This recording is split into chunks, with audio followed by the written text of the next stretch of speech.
Hi friends, Assalamu alaikum and welcome back to my channel. I am Sumaya from sumishomechef.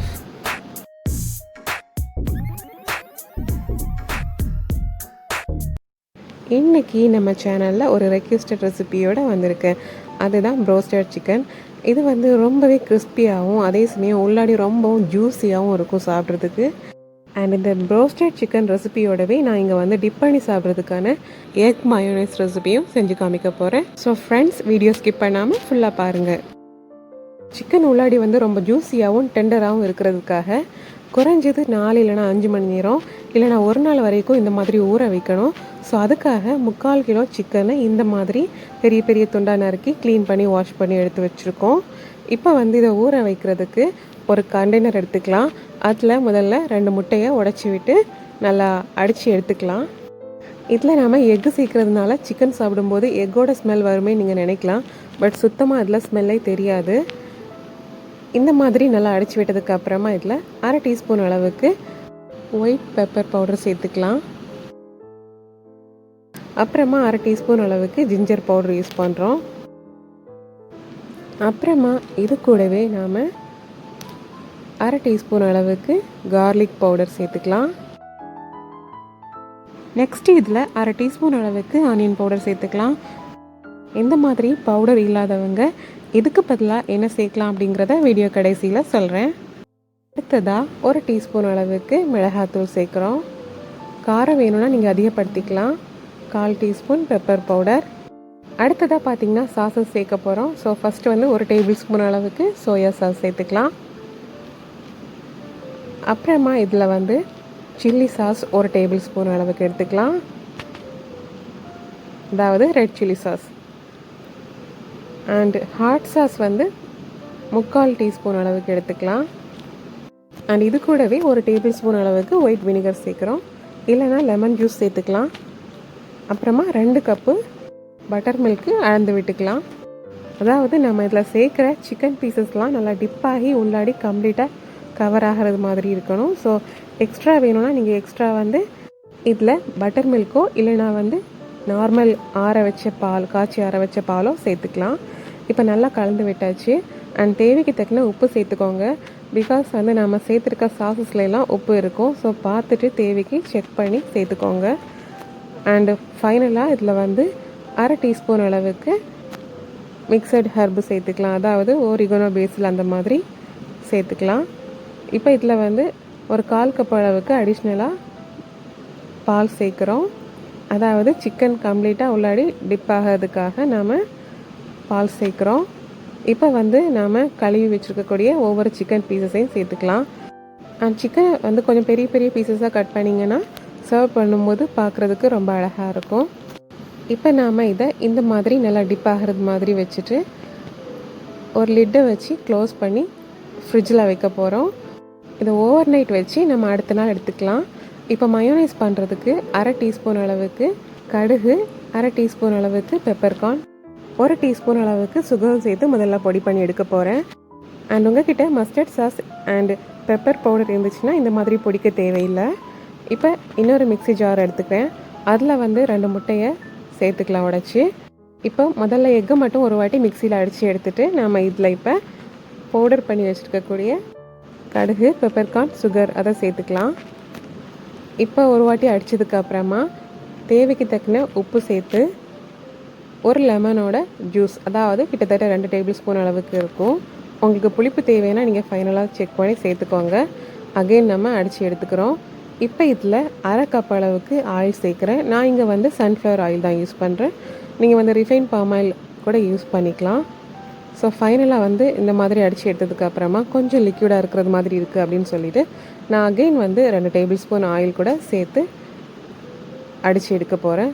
அவ்வளோதான், ரொம்பவே திக்கான க்ரீமியான டெக்ஸ்டரில் வந்துருக்குது. Oil வந்து எக்கோட சைஸை பொறுத்து கூட்டவோ குறைக்கவோ செய்யலாம். பிகாஸ் வந்து எக்கு கொஞ்சம் பெருசாக இருந்துச்சுன்னா நீங்கள் ஆயில் அதிகமாக சேர்க்க வேண்டியிருக்கும். இப்போ இதை சர்வ் பண்ணுறதுக்கான பவுலில் ட்ரான்ஸ்ஃபர் பண்ணிக்கிறேன். ரொம்பவே சூப்பராகவும் க்ரீமியாகவும் வந்திருக்குது பாருங்கள். அண்ட் உங்களுக்கு கார்லிக் ஃப்ளேவர் பிடிக்கும்னா நீங்கள் இதுலேயே அரைக்கும் போது 2 பல்லு பூண்டு கூட சேர்த்து அரைச்சி எடுத்துக்கலாங்க. இப்போ இதை நாம் ஃப்ரிட்ஜில் வச்சுக்கலாம். அதாவது சிக்கன் ஃப்ரை பண்ணுறது வரைக்கும் இது ஃப்ரிட்ஜில் இருக்கட்டும். அண்ட் இது வந்து எக் மயோனைஸ் ரெசிபி. இதே மாதிரி நான் ரீசெண்டாக எக்லெஸ் மயோனைஸ் எப்படி பண்ணுறதுன்னு வீடியோ அப்லோட் பண்ணியிருந்தேன். ஸோ அதுக்கான ரெசிபி லிங்க் வந்து டிஸ்கிரிப்ஷன் பாக்ஸில் இருக்குது. தேவைப்பட்டுச்சுன்னா செக் பண்ணி பார்த்துக்கோங்க. இப்போ சிக்கன் ஃப்ரை பண்ணுறதுக்கு முதல்ல ஒரு கப்பு மைதா மாவு எடுத்துக்கிறோம். அது கூடவே 3 டேபிள் ஸ்பூன் அளவுக்கு கார்ன்ஃப்ளவர் சேர்த்துக்கலாம். அண்டு மிக்சட் ஹெர்ப் வந்து அரை டீஸ்பூன் அளவுக்கு. மிக்சட் ஹெர்ப் இல்லாதவங்க ஓரிகனோ அண்டு பேசியில் கால் டீஸ்பூன் அளவுக்கு சேர்த்துக்கோங்க. இப்போ இதில் அரை டீஸ்பூன் அளவுக்கு ஒயிட் பெப்பர் பவுடர் சேர்க்குறோம். அப்புறமா இதில் 1/4 டீஸ்பூன் அளவுக்கு உப்பு சேர்க்குறேன். தேவைப்பட்டுச்சுன்னா நீங்கள் அதிகமாக சேர்த்துக்கலாம். அண்ட் 1/4 டீஸ்பூன் அளவுக்கு மிளகாத்தூள் எல்லாம் சேர்த்து நல்லா கலந்து விட்டுக்கலாம். மிளகாத்தூள் சேர்க்குறதுனால ஃப்ரைட் சிக்கன் நல்லா சூப்பர்பான கலரில் கிடைக்கும். இப்போ இன்னொரு பாத்திரத்தில் ஐஸ் தண்ணி எடுத்துக்கிறேன், அதாவது நல்ல கோல்டான வாட்டர்.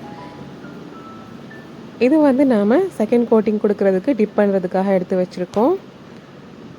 இப்போ நாம் ஃப்ரிட்ஜில் வச்சுருந்த ஓவர் நைட் வச்சுருந்த சிக்கனையும் எடுத்து வச்சாச்சு. ஸோ இப்போ வந்து கோட்டிங் கொடுக்க ஆரம்பிக்கலாம்.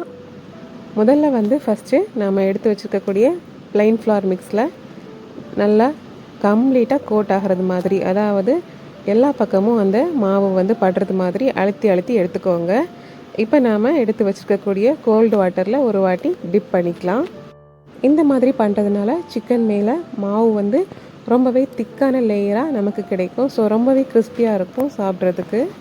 இப்போ அகெயின் ப்ளைன் ஃப்ளார் மிக்ஸில் வச்சு நல்லா மாவு வந்து எல்லா பக்கமும் கோட் ஆகிறது மாதிரி டிப் பண்ணி எடுத்துக்க வேண்டியதுதான்.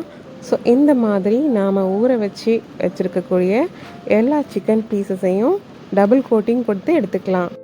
அண்ட் நாம் சிக்கன் ஊற வைக்கிறதுக்கு கார்லிக் அப்புறமா ஜிஞ்சர் பவுடர், ஆனியன் பவுடர்லாம் சேர்த்துருந்தோம். ஸோ அந்த பவுடர்லாம் இல்லாதவங்க 6 பல்லு பூண்டு, ஒரு சின்ன துண்டு இஞ்சி, அப்புறமா 3 பல்லு சின்ன வெங்காயம் எல்லாம் சேர்த்து நல்லா ஃபைனாக அரைச்சி அந்த பவுடர்ஸ்க்கு பதிலாக யூஸ் பண்ணிக்கலாம். இந்த மாதிரி நாம் ஊற வச்சு எடுத்து வச்சுருக்கக்கூடிய எல்லா சிக்கன் பீசஸையும் டபுள் கோட்டிங் கொடுத்து எடுத்து மாற்றி வச்சுக்கலாம். ஃப்ளோர் கோட்டிங் கொடுத்ததுக்கு அப்புறமா நாம் மிதமான சூட்டில் ஆயிலை வச்சு அதில் ஃப்ரை பண்ண ஆரம்பிக்கலாம். அண்ட் ஃப்ளேமை வந்து பொறுத்த வரைக்கும் அதிகப்படுத்தவே கூடாது. மிதமான சூட்லேயே நீங்கள் சிக்கன் ஃபுல்லாக ஃப்ரை பண்ணி எடுக்கணும், அதாவது கம்ப்ளீட்டாக குக் ஆகிறது வரைக்கும். அப்போ தான் உள்ளாடி வந்து சிக்கன் நல்லா டீப்பாக குக் ஆகி கிடைக்கும். அண்ட் ஒன் மோர் திங், நீங்கள் இதை வந்து அடிக்கடி ஃப்ளிப் பண்ணிகிட்டு இருக்கக்கூடாது. ஒரு பக்கம் நல்லா கிறிஸ்பியாக வந்ததுக்கு அப்புறமா அகைன் இன்னொரு பக்கம் அந்த மாதிரி ஃப்ளிப் பண்ணி ஃப்ரை பண்ணி எடுக்கணும். ஸோ இப்போ பார்த்திங்கன்னா கலர் சேஞ்ச் ஆகிட்டுருக்குது. இன்னும் கொஞ்சம் டார்க்கான ப்ரௌன் கலர் வர்றது வரைக்கும் நாம் வெயிட் பண்ணி ஃப்ரை பண்ணி எடுத்துக்கலாம்.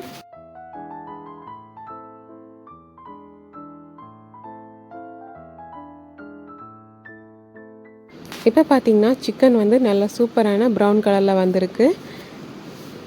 இப்போ நாம் இதை ஆயிலேருந்து கேர்ஃபுல்லாக எடுத்து ரிமூவ் பண்ணிக்கலாம். அண்ட் சிக்கனை பொறுத்த வரைக்கும் நம்ம அந்த மோரில் வந்து ஊற வைக்கிறது எவ்வளோக்கு எவ்வளோ நீங்கள் அதிக நேரம் ஊற வைக்கிறீங்களோ அந்த அளவுக்கு உள்ளாடி சிக்கன் ரொம்ப டெண்டராகவும் ஜூஸியாகவும் இருக்கும் சாப்பிட்றதுக்கு. அதே மாதிரி தான் அந்த சிக்கன் வந்து அந்த மோரில் டிப் ஆகிறதும் ஸோ கம்ப்ளீட்டாக கவர் ஆகிறது மாதிரி நாம் மோரும் பாலும் சேர்ந்து எடுத்துக்கணும். ஸோ இந்த மாதிரி நாம் எடுத்து வச்சுருக்கக்கூடிய எல்லா சிக்கனையும் ஃப்ரை பண்ணி எடுத்துக்கலாம்.